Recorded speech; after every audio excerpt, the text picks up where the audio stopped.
Christian religious addiction in Hawaii? Surveys show that religion and spirituality play a central role in the lives of most of the population in human experience.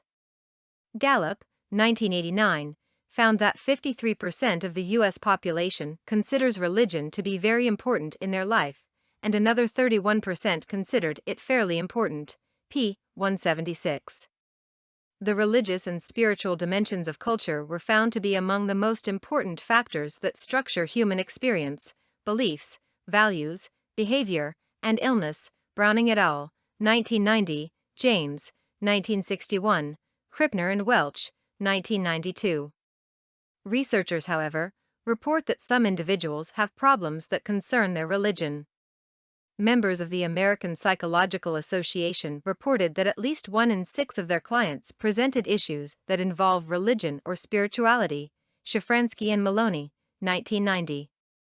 In another study, 29% of psychologists agreed that religious issues are important in the treatment of all or many of their clients. Bergin and Jensen, 1990, p. 3.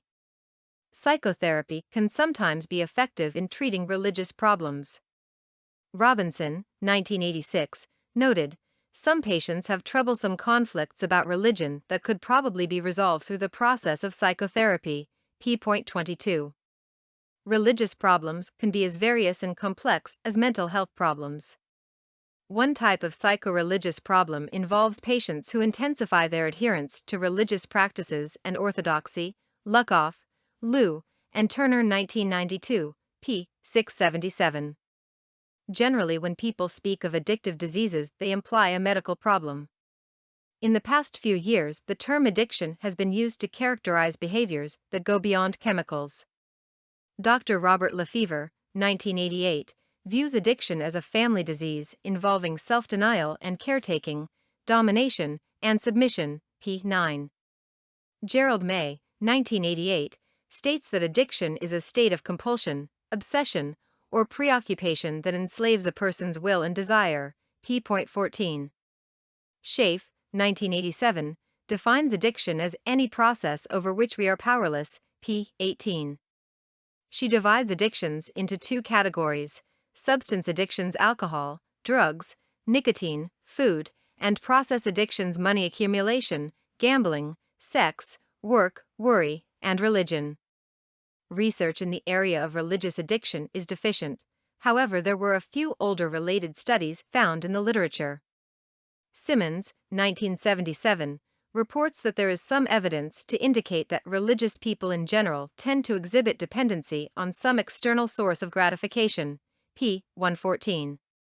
Black and London, 1966, found a high positive correlation between the variables of obedience to parents and country and indices of religious belief, such as church attendance, belief in God and prayer. p. 39.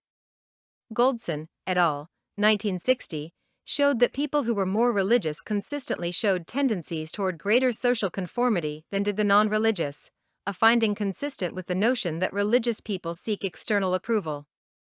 These results are supported by Fisher, 1964, p. 784, who reported that a measure of social approval and religion were strongly associated. Religious people show dependence not only on social values, but also on other external agents. Duke, 1964, p. 227, found that church attendance indicated more responsiveness to the effects of a placebo. In a study of 50 alcoholics, it was found that those who were dependent on alcohol were more likely to have had a religious background. Walters, 1957, p. 405. The few research studies aforementioned seem to suggest that religious people develop a dependency on religious practices for social approval. Since religious people seem to be describable in terms of relatively high levels of dependence, it seems useful to borrow a concept suggested by Peel and Brodsky, 1975, that of addiction. According to these writers, addiction is a person's attachment to a sensation, an object, or another person, such as to lessen his appreciation of and ability to deal with other things in his environment, or in himself, so that he has become increasingly dependent on that experience as his only source of gratification. p. 168. There are a variety of definitions for the concept of religious addiction. Bergin and Felton, 1992, state that when a person is excessively devoted to something or surrenders compulsively and habitually to something, that pathological and physiological dependency on a substance, relationship, or behavior results in addiction, p. 104. They indicate that, like any other addiction, the practice of religion becomes central to every other aspect of life. All relationships evolve from the religion, and the dependency on the religious practice and its members removes the need for a dependency on God. The religion and those who practice it then become the central power for the addict who no longer is in touch with God. p. 117. Spirituality can also have pathological aspects to it. Vaughan, 1991, reports that the shadow side to a healthy search for wholeness can be called addiction to spirituality, p. 105. He indicates that this can be found among people who use spirituality as a solution to problems they are unwilling to face. Van Kom, 1987, presents a viewpoint of addiction as a quasi-religious or falsified religious presence. He reports that an understanding of the relationship between religious presence and addiction allows potential dangers of receptivity to be identified in order to realize the real value of true religious presence and the shame of its counterfeit, addiction, p. 243. Mackenzie, 1991, discusses addiction as an unauthentic form of spiritual existence. He says that addiction is born of the human desire for transcendence, which is often perverted or misplaced by societies that encourage their members to seek ultimate meaning in dimensions that have no regard for the transcendent. p. 325. Heise, 1991, p. 11, explores the fundamentalist Christians' focus on perfectionism and its possible contribution to an increase in dysfunctional individuals, family systems, and addictions. Until recently, research in this area has primarily focused on religious cults. Estimates of the number of cults range from several hundred to several thousand, with a total membership up to 3 million. Allen and Metoyer, 1988, p. 38, Melton, 1986. According to Margaret Singer, Ph.D., a psychologist specializing in cult phenomena, the word cult describes a power structure. What really sets a cult apart is that one person has proclaimed himself to have some special knowledge, and if he can convince others to let him be in charge, he will share that knowledge. Collins and France, 1994, p. 30. The Jim Jones People's Temple mass suicide has been documented in the news, and more recently David Koresh's Branch Davidian Christian cult. Cults, both destructive and benign, have been with us in various guises since time immemorial. Many psychologists and psychiatrists have become knowledgeable about destructive cults in the course of their work with patients affected by the problem. Within the past few years, however, traditional church members have faced their compulsive behavior and harmful beliefs. Doucette, 1992, reports that many people are waking up because they have seen their religious leaders fall. Some researchers believe that the magnitude of the tragedy of religious addiction and abuse was revealed by the TV evangelist scandals documented in the news media, which involved Jim and Tammy Bakker, Jimmy Swaggart, and Oral Roberts, Brand 1987, p. 82, Woodward 1987, p. 68, and Kaufman 1988, p. 37. These personal confessions have exposed not only how these supposed men of God had betrayed people's trust, but how many of those who had been abused, betrayed, and bankrupted never seemed to question what was happening and continued to support these individuals.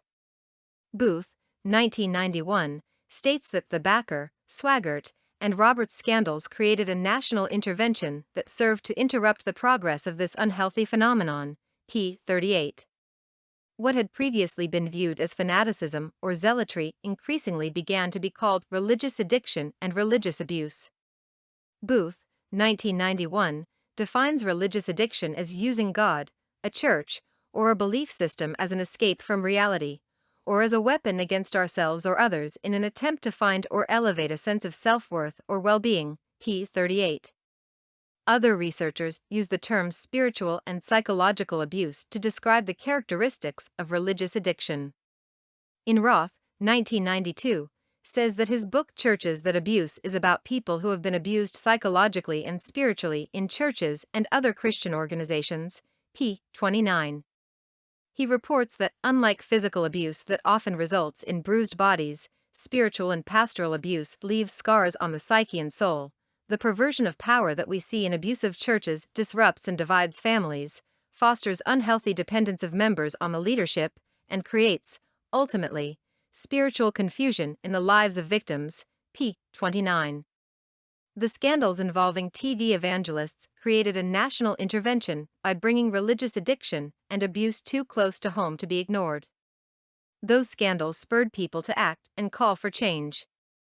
During this period, I had the unique opportunity to conduct a literature review and survey on the relatively newly recognized phenomenon of religious addiction within Christianity in the state of Hawaii for my dissertation while pursuing my Doctor of Psychology degree, Psy.D, in clinical psychology. After studying the symptoms, beliefs, and stages of religious addiction along with the characteristics of religiously addictive organizations, I came to believe that having an intense faith or religious fervor is not equal to having a religious addiction.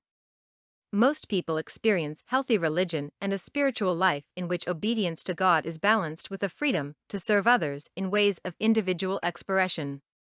I also discovered, however, that church leaders in Hawaii that were self-appointed, not elected/appointed by their church, significantly identified more with religious addictive beliefs, symptoms, and practices compared to their counterparts. For more content like this, please visit learnforfree.biz. Content produced and distributed by AllSuperInfo. All rights reserved. Discover the proven formula for automated sales and success that you can apply to your business in under 30 minutes. Reserve your seat at allsuper.info/webinar.